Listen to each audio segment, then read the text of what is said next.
From clouds to bully disposal? Welcome back to Teatime Tales. This week we're staying in Gen 7, but calming things down just a little bit. Our table talk guest this week is Drampa. Now, for those of you who didn't see last week's episode on Turtonator, feel free to go and watch that episode first, then pop back. Don't worry, I'll keep your tea warm. Ah, delightful, you've returned. Well then, let's begin with the name breakdown. Drampa is most likely a portmanteau of the words dragon and grandpa. Its name in other languages, in particular its Japanese name, transformed Jishilong, an informal term for old man, and Laong, the Chinese word for dragon. Its German name, Senlong, has a parallel translation, combining Sen, an abbreviation for the word senior, and once again, Laong. Drampa's overall appearance is heavily based on Zhulong, a mythological creature with the face of an old man and the body of a dragon. Its white fur also resembles cumulus clouds, which may be a reference to the traditional connection between Chinese dragons and the sky, where the mystical beasts are frequently depicted soaring through or riding upon the clouds. Now, Zhulong and Drampa share a deeper connection, in that they're considered to be incredibly wise and benevolent creatures.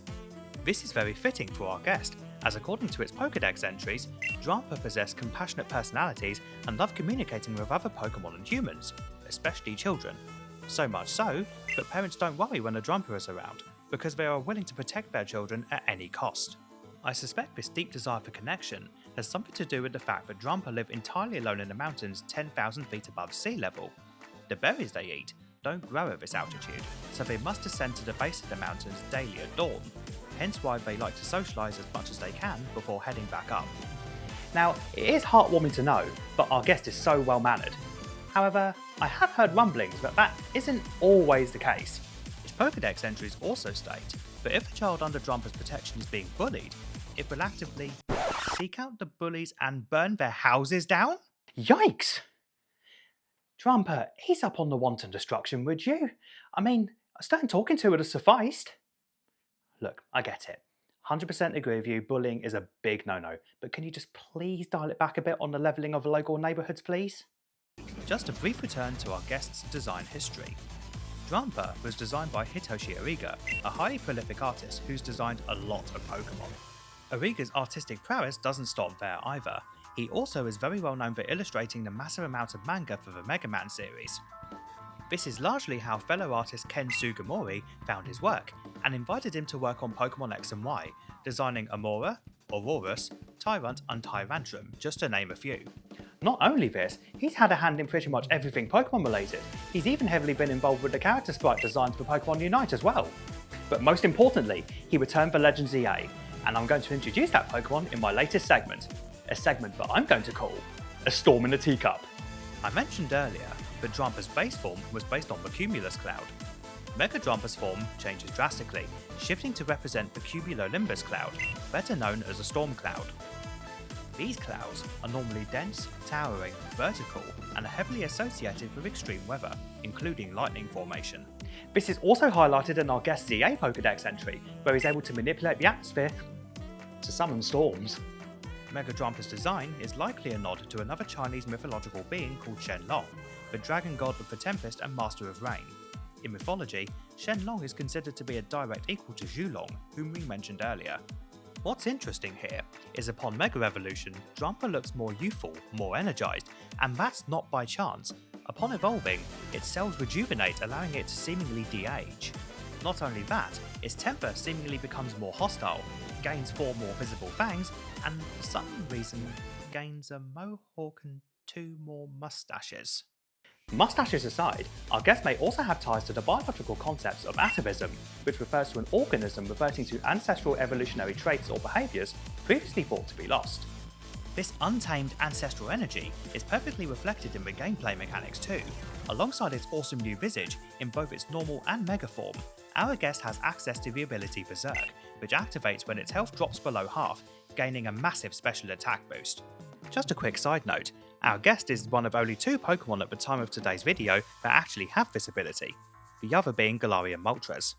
Think of it this way, Mega Drampa is the wild, aggressive younger self running rampant and storming up the place, while regular Drampa is the calm and collected elder who just wants to rest up in the mountains with a good meal and some tea. He makes time to come and babysit, but heaven help you if you get on the wrong side of his temper. Right, let's get our head out of the clouds, ground ourselves, and admire some of the great art in this week's Card Breakdown. First up, to perfectly illustrate our guest's deep connection to what we've discussed, we have this beautiful art from Battle Styles, illustrated by Eri Yamaki. I love the callback here to the Pokedex entry indicating that it likes hanging out with people, as well as this watchful, protective pose that Drampa has here. If that doesn't perfectly sum up this dragon's wholesome, family-orientated, protective grandpa vibe, I don't know what does. As we established earlier, you don't want to make Grandpa angry, and illustrator Hatachu understood the assignment here with this beautiful piece from Obsidian Flames. This art really shows the protective, angry side of our guest perfectly. The facial expression practically screams, "Oi, pick on someone your own size," and that's not the seemingly smouldering rubble in the background talking. The attack on the card, Outrage, was an equally nice touch to really sell the emotion in the art as well. And lastly, and by no means least, we have to talk about one of the most heartwarming cards ever printed in the modern era, in my opinion. From Temporal Forces, we have this stunning illustration rare by Mei Kayu. This artwork is pure magic. It features a beautifully stylized storybook aesthetic that completely captures the soul of this Pokemon. You can see Drampa soaring through the sky, acting as a literal living cloud boat for two local children riding on its back. This art clearly demonstrates that despite the terrifying heights it lives at and the bullying deterring temper it has, at its core, Drampa is just a gentle protector who wants nothing more than to bring a little joy to people. Also, this art is a pretty strong reference to the Luck Dragon Falcor from the film The Neverending Story. Quite the striking resemblance, I'd say. And that's all on Drampa. Thank you so much for joining me for today's Teatime Tale.